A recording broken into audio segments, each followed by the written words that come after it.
할렐루야. 오늘 또 하나님의 은혜와 평강이 여러분 가운데 충만하시기를 축복합니다. 오늘 또 묵상의 말씀을 통해서 나에게 주시는 하나님의 음성을 듣는 은혜로운 시간이 되기를 축원합니다.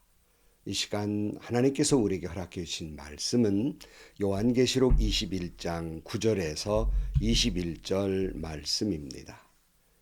일곱 천사가 마지막 때에 일곱 재난이 가득 담긴 일곱 대접을 가졌는데 그 가운데 하나가 나에게로 와서 말하기를 이리로 오너라 어린 양의 아내인 신부를 너에게 보여주겠다 하고 나를 성령으로 휩싸아서 크고 높은 산 위에 데리고 가서 하나님께로부터 하늘에서 내려오는 거룩한 도성 예루살렘을 보여주었습니다. 그 도성은 하나님의 영광에 쌓였고 그 빛은 지극히 귀한 보석과 같고 수정처럼 맑은 벽옥과 같았습니다. 그 도성에는 크고 높은 성벽이 있고 거기에는 12대문이 달려 있었습니다.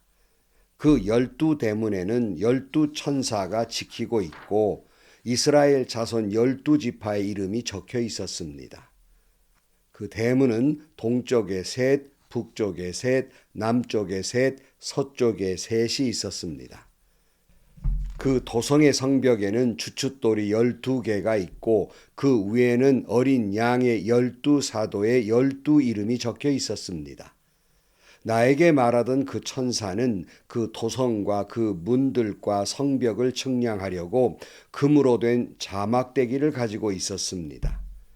그 도성은 네모가 반듯하여 가로와 세로가 같았습니다. 그가 자막대기로 그 도성을 재어보니 가로, 세로와 높이가 서로 똑같이 12,000 스타디온이었습니다. 또 그가 성벽을 재어보니 사람의 치수로 144규빗이었는데 그것은 천사의 치수이기도 합니다. 그 성벽은 벽옥으로 쌓였고 도성은 맑은 수정과 같은 순금으로 되어 있었습니다. 그 성벽의 주춧돌들은 각색 보석으로 꾸며져 있었습니다. 첫째 주춧돌은 벽옥이요, 둘째는 사파이어요, 셋째는 옥수요, 넷째는 비추옥이요, 다섯째는 홍만호요, 여섯째는 홍옥수요, 일곱째는 황보석이요, 여덟째는 녹주석이요, 아홉째는 황옥이요, 열째는 녹옥수요, 열한째는 청옥이요, 열두째는 자수정이었습니다.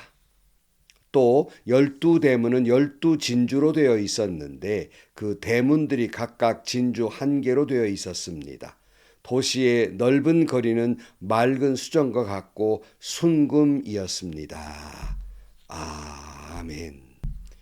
요한은 우리 앞에 아주 무시무시한 심판의 이야기가 거듭거듭 되었습니다마는 지금 보고 있는 것은 아름다운 새 하늘과 새 땅 그리고 새 예루살렘의 모습을 보았습니다. 오늘 9절 말씀에 보면 일곱 천사가 마지막 때 일곱 재난이 가득 담긴 일곱 대접을 가졌는데 그 가운데 하나가 나에게로 와서 말하기를 이리로 오너라 어린 양의 아내인 신부를 너에게 보여주겠다 하고 나를 성령으로 휩싸아서 크고 높은 산 위로 데리고 가서 하나님께로부터 하늘에서 내려오는 거룩한 도성 예루살렘을 보여주었습니다. 천사가 이 성령에 휩싸아서 높은 산으로 데리고 올라가서 하늘에서 내려오는 새 예루살렘 거룩한 도성을 보게 했다 그랬어요.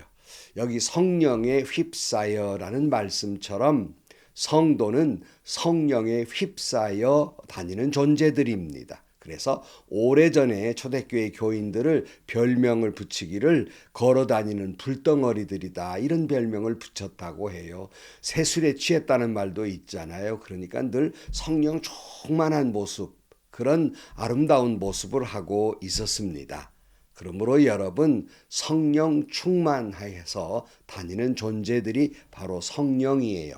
그 표현을 성령에 휩싸여 성령 충만하여 특별히 여러분 성령 충만이라는 말을 늘 말씀드리지만 어떤 무슨 양을 말하는 것이 아니라 상태를 말한다고 말씀했어요. 어떤 상태입니까? 성령에 휩싸여 내 마음대로 다니는 존재가 아니라 성령에 휩싸여 성령이 이끄시는 대로 살아가는 사람. 이걸 우리는 성령 충만이라고 그럽니다. 성도 여러분, 한 해를 마무리하고 새해를 기대하면서 여러분 성령에 휩싸여 성령 충만해서 성령에 이끌리는 삶으로 마무리를 짓고 새해를 또 시작하는 여러분들이 되시기를 주의 이름으로 축복합니다. 이 요한은 성령에 휩싸여서 이제 예루살렘을 보았다 이렇게 말씀하고 있습니다. 그러니까 성도는 항상 이렇게 성령에 휩싸여 성령 충만할 때 하나님의 말씀이 하나님의 말씀으로 들리고 하나님이 보여주는 것이 그 보여주는 대로 바로 볼 수가 있는 것입니다. 그래서 우리는 늘 성령 충만해야 한다 그런 말씀입니다. 요한은 성령 충만해서 새 예루살렘을 보니까 하나님의 영광에 쌓여 있고 귀한 보석과 같은 모습이었다 이렇게 말씀하고 있어요. 11절입니다. 그 도성은 하나님의 영광에 쌓였고 그 빛은 지극히 귀한 보석과 같고 수정처럼 맑은 벽옥과 같았습니다. 그랬어요. 하나님의 영광과 그 아름다움을 하나님의 나라의 아름다움을 표현할 때마다 인간의 언어의 한계 그리고 인간의 표현의 한계를 느끼게 됩니다. 왜냐하면 너무너무 아름다워서 뭐라고 표현할 방법이 없는 거예요. 그래서 세상의 아름다운 보석으로 비유는 하고 있지만 이 보석보다도 훨씬 더 아마 아름다운 모습이었으리라. 저 역시도 언어의 한계가 있기 때문에 더 이상 어떤 표현을 할 수가 없어요. 그러니까 꼭 하나님 나라에 무슨 보석들로 가득 찼다 이렇게 이해되는 것이 아니라 그 많은 지구에 있는 그 많은 보석보다 더 아름다운 모습이었다 이렇게 우리가 생각하게 됩니다. 12절 말씀입니다. 그 도성에는 크고 높은 성벽이 있고 거기에는 12대문이 달려 있었습니다. 그 12대문에는 12천사가 지키고 있고 이스라엘 자손 12지파의 이름이 적혀 있었습니다. 그 대문은 동쪽에 셋, 북쪽에 셋, 남쪽에 셋, 서쪽에 셋이 있었습니다. 그 도성의 성벽에는 주춧돌 12개가 있고 그 위에는 어린 양의 12사도의 12 이름이 적혀 있었습니다. 여기 계속 12, 12, 144 이런 얘기들이 거듭 나오고 있어요. 우리는 이 앞에 볼 때 다 공부한 내용입니다. 12지파의 이름 또 주춧돌에 12사도의 이름이 적혀 있다.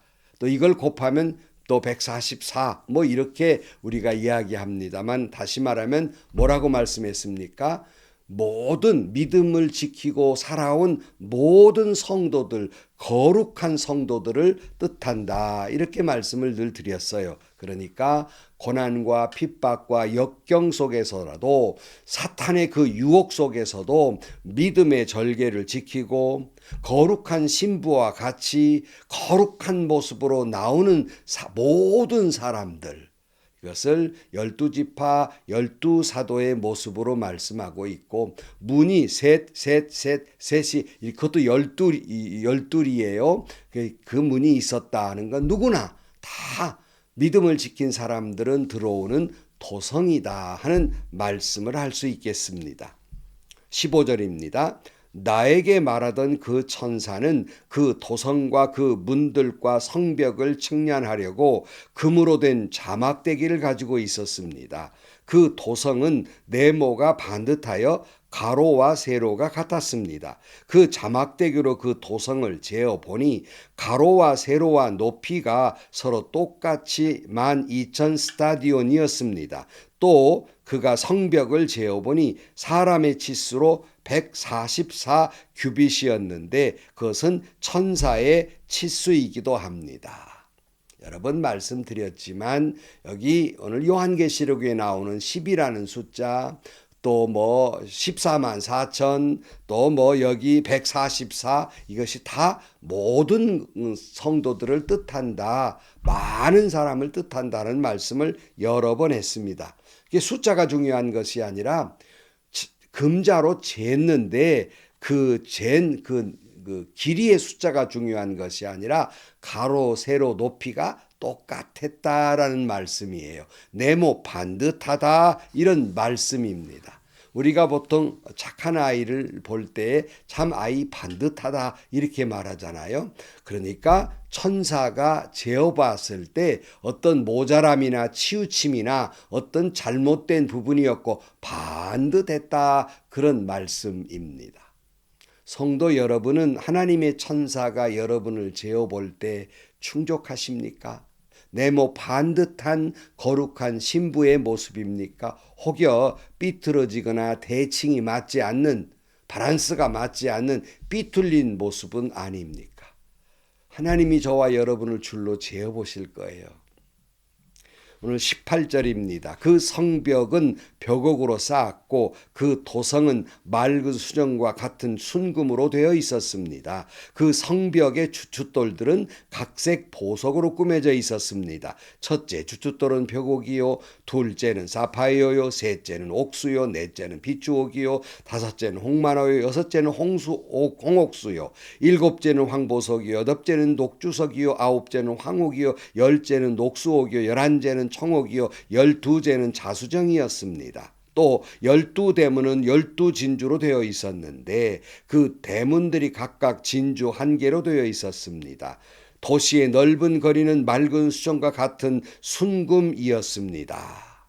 이 보석의 이름이 얼마나 많이 나오는지 모르겠어요. 저 여기서 뭐 그 금이나 또 몇 가지 이외에는 잘 모르는 보석들 이름들입니다. 뭐 별로 저는 보석을 좋아하지 않아서 뭐 이렇게 금도 굴러다니는 그저 노란 돌이지 이렇게 생각을 하는 사람이기 때문에 무슨 보석이 뭐 어떻게 있는지 겨우 아는 게 사파이어라는 것이나 말만 알끔 어떻게 생긴지도 모르는 사람입니다만은 이 온통 보석이 다 등장하고 있어요. 왜일까요? 아까 말씀드렸잖아요. 언어의 한계이고 경험의 한계이고 표현력의 한계이기 때문에 다른 말로 표현할 수가 없는 거예요. 그 새로운 도성 새 예루살렘의 모습이 너무너무나 아름다워서 너무너무 영광스러워서 뭐라고 말할 방법이 없는 거예요. 사랑하는 성도 여러분, 지나간 시간에 여기 새 예루살렘은 어떠한 물리적인 공간을 뜻하는 것이 아니라 거룩한 공동체, 교회를 뜻하기도 하고 또는 성도를 뜻하기도 한다는 말씀을 나누었습니다. 그러니까 요한이 본 것은 마지막 때에 그저 온갖 고통과 괴로움과 상처 속에서도 믿음을 지켜온 이 아름다운 성도들의 모습이고 그 아름다운 믿음의 공동체, 교회의 모습이라 할 수 있겠습니다. 그렇다면 여러분은 새 예루살렘과 같이 환난과 핍박 속에서 주님의 거룩한 신부로서 믿음의 정절을 지키고 거룩하고 아름다운 모습입니까? 언어의 한계가 있고 표현의 한계가 있어서 다 말할 수 없지만 여러분은 주님의 거룩한 신부로서 말할 수 없는, 표현할 도리가 없는 아름다운 모습입니까? 하나님이 줄로 잰 자를 가지고 여러분을 재어볼 때 모자라거나 이지러지거나 삐뚤어지거나 잘못된 부분이 없이 네모 반듯한 성도의 모습입니까? 여러분, 오늘 또 우리가 살아갈 때 장차 우리가 주님 앞에 섰을 때 새 예루살렘 주님의 거룩한 신부와 같이 그처럼 믿음의 정절을 지키고 거룩하고 아름다운 신부의 모습으로 주 앞에 서게 되기를 축복합니다.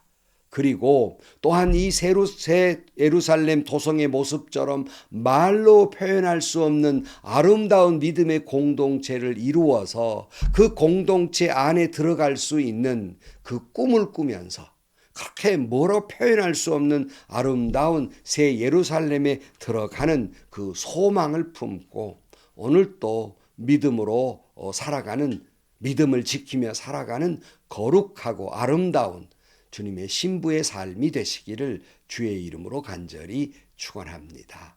기도하시겠습니다. 하나님 아버지, 우리가 장차 주님 앞에 섰을 때 지금의 모습 부끄럽고 부족한 모습이지만 주님이 저희들을 붙들어 주시고 모든 것을 새롭게 하시듯 저희들을 거룩한 도성, 아름다운 도성 새 예루살렘처럼 그렇게 거룩한 신부가 되게 하실 줄로 믿습니다. 오늘 또 환난과 고난과 핍박과 삶에 지쳐 있고 이지러진 삶과 같이 고통 가운데 있어도 주님 나라 들어갈 때 주님이 우리를 재어보실 때 흐트러지거나 모자람이 없이 네모 반듯한 모습으로 주 앞에 나아갈 수 있는 저희들이 되게 하여 주옵소서. 예수님의 이름으로 기도하옵나이다. 아멘. 한 해를 마무리 짓는 계절이기도 합니다. 제가 은퇴를 하면서 감사하는 몇 가지 가운데에서 그래도 무사히 마쳤다고 하는, 무사히 종지부를 찍었다고 하는 것에 너무너무나 감사했어요.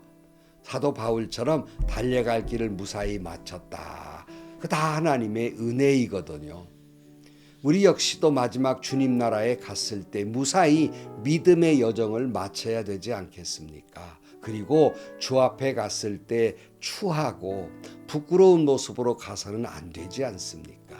늘 성령 충만해서 굴러다니는 그저 불덩어리처럼 성령 충만해서 어떤 환난과 핍박과 고통이 온다 할지라도 거룩한 신부로서 아름다운 믿음의 모습을 하고 살아가는 여러분들이 되시고, 장차 우리가 거룩한 새 예루살렘, 말로 표현할 수 없는, 그저 어떻게 말할 수 없는 아름다운 곳에 우리 모두 들어갈 소망을 품고, 비록 이 땅은 더럽고 냄새나고 그저 이지러진 세상이지만 하나님이 온전히 회복시켜 주시는 거룩한 교회, 거룩한 성도의 모습을 기대하면서 소망하면서 한 해를 마무리하고 새해를 시작하는 여러분들이 되시기를 주의 이름으로 간절히 축원합니다.